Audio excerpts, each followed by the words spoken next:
थी उनके दोनों पांव को काटा गया था, उनकी सांसें चल रही थी उनके दोनों हाथ को काटा गया था, उनकी सांसें चल रही थी उनके दोनों आंख को निकाला गया था। इसीलिए मैं मीठी बात करने नहीं जानता, मुझे लगता है एग्रेशन से राज्य को बदलूंगा। मतलब क्या जानते हैं आप झारखंड राज्य को महोदय? एग्रेशन मतलब आप क्या जानते हैं झारखंड राज्य को? हम उस राज्य से आते हैं जहां एक संसद ने सीने में 12 गोली खाई थी। हम उस झारखंड से आते हैं जहां MP member of parliament Sunil Mahato ने 1 2 3 4 5 6 7 8 9 10 11 12 गोली खाई थी सांसद ने। क्या सुनने में अच्छा लगता है? तब आप झारखंड को नहीं जानते हैं। झारखंड हमने बनाया है भैया। निर्मल महतो के सीने में गोली लगी थी तब झारखंड का चर्चा दिल्ली में हुआ था, तब राजीव गांधी को पता चला था कि हां झारखंड की डिमांड किया जा रहा है। तो मुझे लगता है एक बार ये श्रीमान, ये नियम कानून, एक बार एग्रेशन की गवर्नमेंट होनी चाहिए, बाकी यूथ डिसाइड करे। मेरा जो व्यवहार है फॉलो अप के मंच में भी मेरा यही व्यवहार है, पसंद लगे वोट कीजिएगा, ना लगे इग्नोर कीजिए। बोल रहे हैं सुनने में अच्छा लग रहा है, आप बोल रहे हैं नहीं सुनने में नहीं, आप तब झारखंड राज्य को नहीं समझते हैं सन्नी जी। मैं बोल रहा हूँ एग्रेशन नहीं, आप नहीं समझते हैं झारखंड राज्य को। मैं एग्रेशन सुनने में अच्छा नहीं लगता, यही रियलिटी है। एग्रेशन मतलब यही है कठोर डिसीजन, त्वरित कार्रवाई। आज कार्रवाई किस पे होती है? एक ठेला पे काम करने वाला है, तुरंत कार्रवाई होगी। एक मजदूर है, पुलिस तुरंत कार्रवाई करेगी। आपकी कार्रवाई उस समय काहे नहीं होती है जब बड़े बड़े लोग आपकी गिरफ्त में आते हैं, बड़ी बड़ी मछलियां जाल में फंसती हैं? क्यों कार्रवाई नहीं होती? हम लोग आते हैं तो छोटा रहे या बड़ा रहे, जो गलत रहेगा उस पर कार्रवाई होगी। एग्रेशन का मतलब है कॉर्पोरेट से कोई भय नहीं। एग्रेशन का मतलब है अमीरों के चंदे से पलना नहीं। एग्रेशन का मतलब होता है निडर होकर, निष्पक्ष होकर झारखंड के मुद्दों पे बात करना, झारखंड के मुद्दों के समाधान करने के लिए प्रयास करना। आज राजभवन में लोग धरने पर बैठे हैं, मुख्यमंत्री के आवास पे लोग धरने बैठे हैं, आज सीजीएल के जेएसएससी कार्यालय के बाहर लोग धरने पे बैठे हैं। आंदोलन रोज होता है, लेकिन जयराम महतो एक 50 लड़कों के आंदोलन से आज सीएम का फेस बन के कैसे सामने आया? इस सवाल का उत्तर कोई दे। आंदोलन इस राज्य में रोज होता है, जयराम महतो ही क्यों? क्योंकि मैंने उन मुद्दों को टच किया, मैंने उस मुद्दों पे बात किया जो झारखंड की जरूरत थी, जिसपे झारखंड बात करना चाहता था। साफ शब्दों में झारखंड चाहता था कि बिल्ली के गर्दन में घंटी बांधी जाए, पर बांधेगा कौन? बेरमो कठारा की घटना है, वहां एक व्यक्ति का अटेंडेंस रोक दिया जाता है, पंच ब्लॉक कर दिया जाता है, जो नौकरी का प्रावधान होता है कोलियरी में। वो व्यक्ति हमारे पास आता है, आके हमें सुनाता है कि भैया ऐसा ऐसा बात है, मेरा कसूर इतना है कि झारखंडी है और हमें मतलब मेरा पंच को ब्लॉक कर दिया गया है, मेरे अटेंडेंस को रोक दिया गया है, तो कुछ उपाय किया जाए। तो हम उनको फोन लगाते हैं, तो हमने परिचय दिया कि सर ऐसा क्यों करते हैं, गरीब आदमी है, बड़ी मुश्किल से रोजगार चलता है, तो इनको पुनः रख लिया जाए।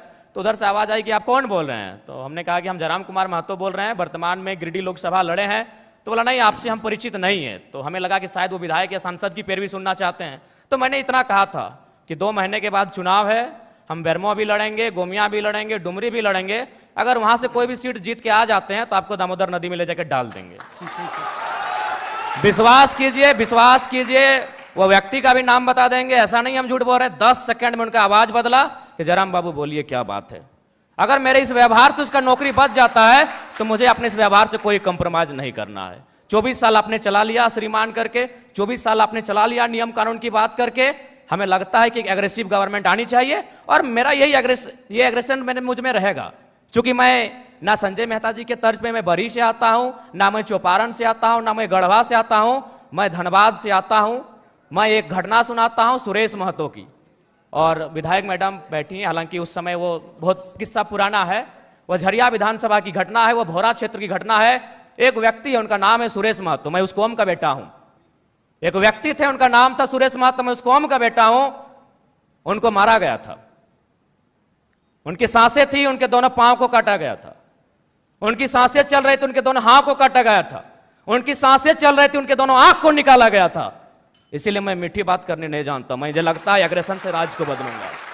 वे ऐसे लोग हैं जिनको लगता है कि इस दुनिया में मौत नाम की कोई चीज़ नहीं होती है, जिनको लगता है कि शायद वो सारा धन एकत्रित करके स्वर्ग जा सकते हैं, वहाँ सुख भोग सकते हैं। बिल्कुल ये बहुत गंभीर समस्या है और मुझे लगता है कि इसमें सरकार के लोग शामिल होंगे, विपक्ष के लोग शामिल होंगे, ये कोई नई बात नहीं है। अगर आदरणीय शिल्पी जी कह रही हैं कि अगर वो जनता जानती है तो जनता को मालूम है कि किस प्रकार से जेपीएससी की परीक्षा होती है, उनमें जब रिजल्ट आता है तो विधायक जी के रिश्तेदार होते हैं। इसमें 24 वर्षों से जिन लोगों ने राज्य की सत्ता को संभाला है, 24 वर्षों से जिन लोगों ने इस राज्य की सरकार को चलाया है, पक्ष बन के विपक्ष बन के, सबका उसमें हिस्सेदारी होता है। तो इसलिए जिस दिन वो इस बात को मानेंगे कि हमें एक समानतापूर्वक जीवन जीना है, हम लोग वास्तव में इंसान मनुष्य तभी हैं जब दूसरे की दर्द, दूसरे की तकलीफ और पीड़ा को देखकर हम भी पीड़ित होते हैं, तब शायद ये माहौल बदले। लेकिन फिलहाल ऐसे परिवेश में ये बुद्ध का देश भले है, लेकिन आज बुद्ध के विचार बिल्कुल विलुप्त हो चुके हैं। मुझे नहीं लगता है कि कोई शांतिप्रिय तरीके से इस प्रकार के रास्तों से हटेगा। मैं बनावटी इंसान नहीं हूं। उस मीटिंग में 52 मिनट डिस्कशन हुआ था, मैंने 52 मिनट के बाद मुंह खोला था, और ये तो मीडिया चल रही थी और कैमरा में कैच हो रहा था, इसीलिए मैंने बोतल को टेबल में पटका। मां कसम हम किसी के मुंह में पटकते, आपके पांव तले जमीन खिसक जाएगी। जब आपने छेड़ा है तो सुन लीजिए। यही विनोद बिहारी विश्वविद्यालय में एक कंपनी, एक एजेंसी ने टेंडर लिया है, मजदूरों को ज्वाइनिंग लेटर के साथ साथ रिजिग्नेशन लेटर पे साइन करा गया। इस भारत में कहां होता है यार? मैं आक्रामकता की बातें करता हूं, कारण कौन है? रिजिग्नेशन लेटर पे साइन कराया गया है, कौन देगा उत्तर? भारत देश में 4 स्तंभ है कहने को, न्यायपालिका, कार्यपालिका, विधायिका, पत्रकारिता। कौन रिस्पॉन्सिबल है कि ज्वाइनिंग? ताजुब की बात है, ज्वाइनिंग लेटर भी मिला है और उनको साइन भी करा लिया है। क्या बोलते हैं आप? रिजिग्नेशन लेटर, रिजाइन लेटर में भी साइन करवाया गया है। और एक घटना गोमिया की, जब मेरा सभा था बेरमो में, वो लड़का आया, उसने कहा कि जो एजेंसी है उनको पेमेंट देना होता है 20,000, लेकिन मेरा शर्त है उनका कि 20,000 आपके अकाउंट में देंगे, आपको 8,000 रिटर्न करना होगा, नहीं तो नौकरी से निकाल देंगे। उसके बाद भी अगर आपका खून नहीं खोलता है तो आप बनावटी लोग हैं, असल लोग नहीं है। अगर आप चाहते हैं मेरे अंदर की आक्रामकता कम हो, आप चाहते हैं मेरे अंदर की उग्र भावना कम हो, तो आज प्रबुद्ध लोग बैठे हैं। आज माननीय मंत्री दीदी बैठी हैं, आज माननीय मंत्री महोदय बैठे हैं, मंत्री 3 मंत्री बैठे हैं, आज प्रदेश अध्यक्ष महोदय बैठे, सांसद महोदय बैठे हैं, झारखंड मुक्ति मोर्चा के फिलहाल पालनहार हैं बैठे, आज विधायक मैडम बैठी हैं, यहां भी एक विधायक बैठे हैं, यहां भी एक विधायक बैठे हैं। ये लोग तय करें कि इस प्रकार का जुल्म, शोषण, अत्याचार एक आम व्यक्ति पे, यानी जो लोग हाशिए पर हैं, जो लोग निम्न स्तर पे हैं, उनके साथ अन्याय नहीं होगा। जयराम महतो प्रेम की कविताएं लिखेगा, इनकलाब की बातें नहीं करेगा। जयराम जी, कि अगर एक व्यक्ति पे कार्रवाई होती है और उस कार्रवाई से अगर हजारों स्टूडेंट को एक उम्मीद मिलती है, अगर एक व्यक्ति पे कार्रवाई होती है और हजारों किसानों की खुशहाली आती है, तो मुझे लगता है उस व्यक्ति पे कार्रवाई होनी चाहिए। और मैं अपना एक अनुभव बताना चाहूँगा, हालांकि ऐसे मंचों पे जहाँ एकेडमिक लोग आके सुन रहे हैं, इंटेलेक्चुअल लोग आके सुन रहे हैं, नहीं बोलना चाहिए, लेकिन मुझे मेरा जो कैरेक्टर है वो सबके सामने मैं आपको बताना चाहूँगा। ये बेरमो कठारा की घटना है। वहाँ एक व्यक्ति का अटेंडेंस रोक दिया जाता है, पंच ब्लॉक कर दिया जाता है, जो नौकरी का प्रावधान होता है कोलियरी में। वो व्यक्ति हमारे पास आता है, आके हमें सुनाता है कि भैया ऐसा ऐसा बात है, मेरा कसूर इतना है कि झारखंडी है और हमें मतलब मेरा पंच को ब्लॉक कर दिया गया है, मेरे अटेंडेंस को रोक दिया गया है, तो कुछ उपाय किया जाए। तो हम उनको फ़ोन लगाते हैं, तो हमने परिचय दिया कि सर ऐसा क्यों करते हैं, गरीब आदमी है, बड़ी मुश्किल से रोजगार चलता है, तो इनको पुनः रख लिया जाए। तो उधर से आवाज़ आई कि आप कौन बोल रहे हैं? तो हमने कहा कि हम जयराम कुमार महतो बोल रहे हैं, वर्तमान में गिरिडीह लोकसभा लड़े हैं।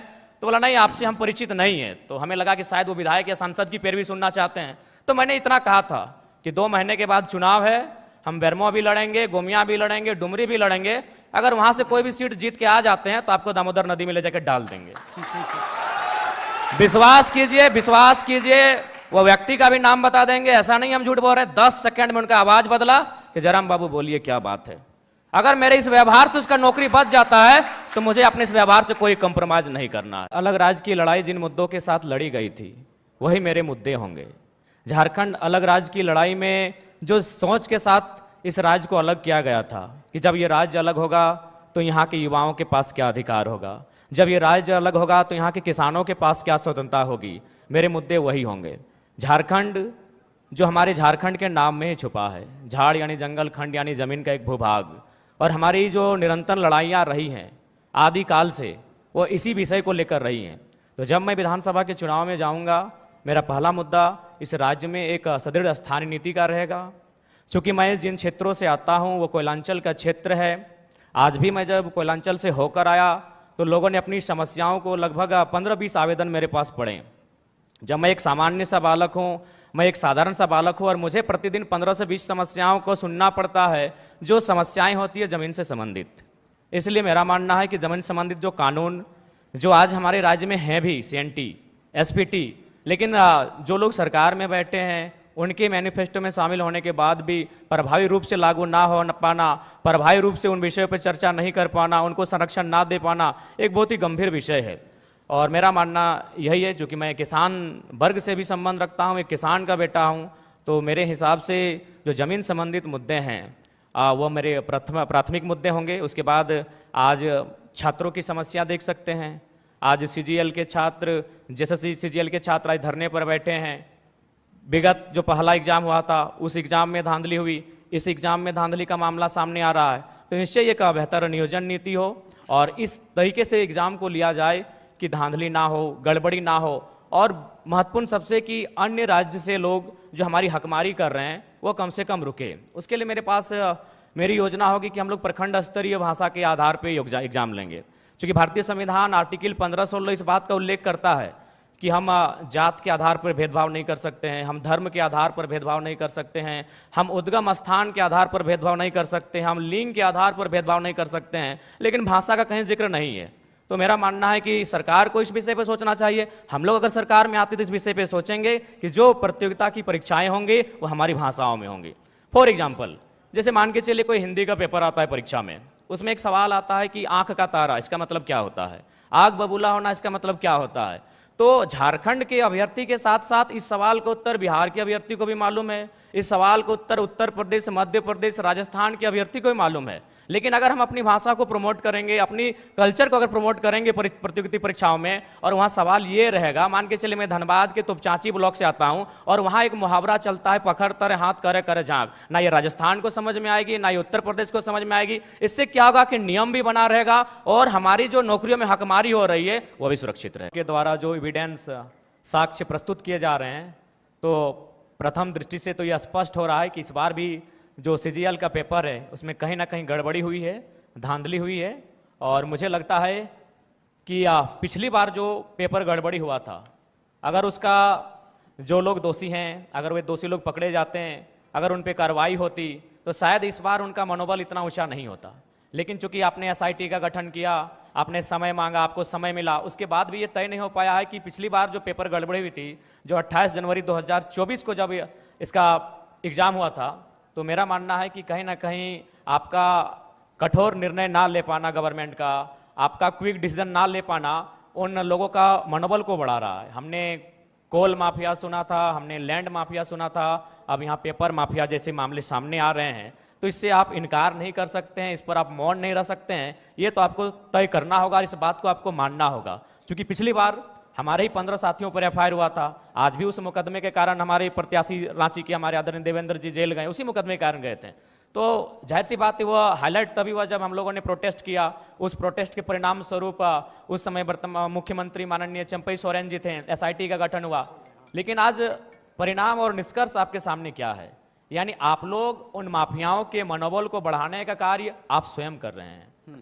तो ये तो आपको तय करना है कि आप छात्रों के साथ हैं या पेपर माफियाओं के साथ है, ये सरकार को आके तय करना है। यदि आप पेपर माफियाओं के खिलाफ हैं तो पिछली बार जो आपने एसआईटी का गठन किया था उसका निष्कर्ष क्या है, उसका रिजल्ट क्या है, दोषी कौन लोग हैं, वो कटघरे के पीछे कब होंगे, ये राज्य की जनता जानना चाहती है।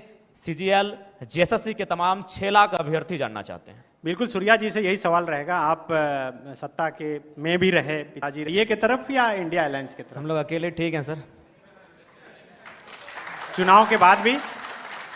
तो चुनाव के बाद क्यों, हम लोग जनता से हम लोग आशा और अपेक्षा रखें कि हम लोग को अकेले इतनी ताकत दी जाए कि इस राज्य के लिए बेहतर और भला कर सकें। तो आप 81 सीट पर लड़ रहे हैं और चुनाव के बाद जो भी स्थिति हो आप कहीं नहीं जा रहे हैं? जी, हम लोग लगभग 70 सीटों से आवेदन मिला है, वहाँ तो लड़ना ही लड़ना है। बाकी सीटों पर अगर अच्छे प्रत्याशी दमगर मिले तो निस्संदेह हम लोग 81 सीटों तक पहुँचेंगे और चुनाव लड़ेंगे।